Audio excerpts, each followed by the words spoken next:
വേഗം കൊടിക്കലാണ്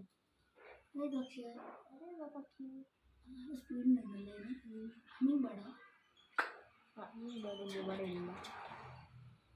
എന്തായാലും നല്ലു പറഞ്ഞുണ്ട് അപ്പം നമ്മൾ കണ്ടതല്ല ഞാനിതാണ്